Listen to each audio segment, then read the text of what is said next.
So let's now have your input, comments, starting with the SMEO. Then we move to Uda. I don't know if you have anything, and Roots Party in that order. Thank you. I think you would allow me to cover a few points, all related and very, very fast. One of them is the issue of agents. The perennial complaint in every petition, whether presidential or gubernatorial, like I participated in, is kicking out of the agents by your presiding officers. So to enhance transparency, we are proposing that you not only release the identification badges for agents to candidates 2 days before, but that identification plus the oath are the only thing an agent needs to get access, and your officers must not have any authority to send out an agent unless if an agent commits a criminal offense, in which case the police at that polling station will have recorded that incident. The signing of the result form, 34A, and in all other elections by the agents ought to be mandatory, and your form should have a column for the agent to say, I agree or disagree with the results. We also want, it's good you are transmitting the results. You have promised us copies, but you've been printing only 6 copies of the form, 4 of which are for use by the Commission. As you can see in this presidential election, we have 4 presidential candidates. Therefore, 2 copies are not enough. We don't want to ask you to print more copies and incur more money for the government. We just want the right as agents to be able to take WhatsApp images of the form once it is ready.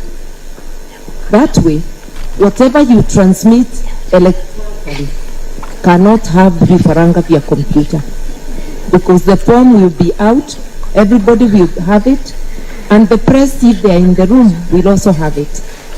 The gag on announcing what is tallied at the station should be removed. When either the press or other people say how many votes were garnered, and they are on that form, they're not making the official announcement, they're giving the provision, they just say, this is what we witnessed. That enhances transparency. So 2 things. Your officers must not have the right to send out agents unless if there is an incident recorded by the police and the party has a right to replace.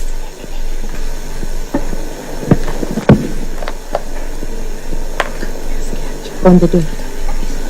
Oh, sorry, only one point. I'm being reminded by my principal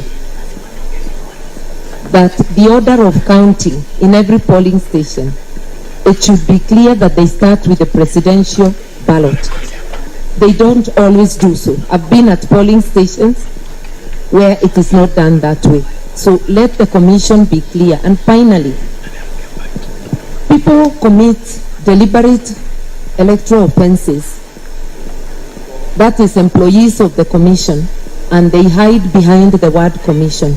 We want to request you to unequivocally and publicly tell your officers that anybody who violates the electoral code deliberately, we will face the law individually.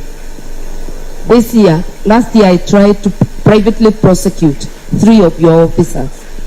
Now that we are busy in elections, I may drop the appeal, but we need them to know that it is personal responsibility.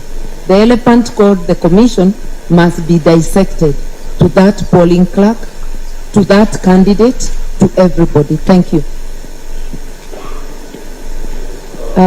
So that we don't come back, I'm being reminded that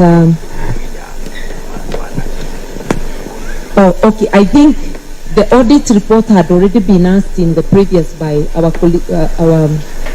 competition in UDA, And I think we are in agreement that yes, we need the audit report by KPMG, but that now can also be bared to us as we inspect your factory.